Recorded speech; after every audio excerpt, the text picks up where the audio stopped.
Muuqaalkeenan waxaynu ku baran doonaa sida ugu fudud ee aad u samaysan karto Facebook account. Ugu horreyn, haddii aad isticmaalayso mobile Android ama Samsung ah, waxa aad soo gelaysaa application-ka Facebook. Markaad application-ka Facebook saas u soo gasho, waxaad tegi doontaa halka ugu hooseysa ay ku qoran tahay Create New Account. Kadibna waxaad oran doontaa Get Started. Halkan waxaad gelin doontaa magacaaga rasmiga ah. Waxaad oran doontaa Next. Kadibna halkan waxaad gelin doontaa waqtigaad dhalatay ama taariikhda dhalashada. Kadibna Next ayaad oran doontaa. Halkan waxaad ka dooran doontaa female ama male, lab iyo dhadig, kolba ka aad tahay.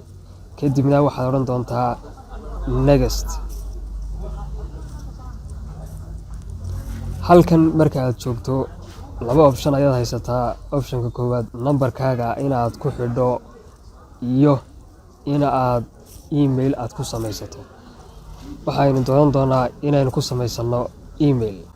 Marka aad email-kaaga halkaa geliso, waxaad oran doontaa Next. Kadibna waxa aad samayn doontaa password adag oo strong ah oo aanad iloobi doonin. Marka aad password-ka geliso, waxaad oran doontaa Next.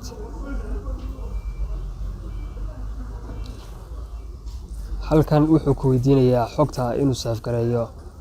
Kadibna waxaad oran doontaa Save. Kadibna waxaad oran doontaa Agree.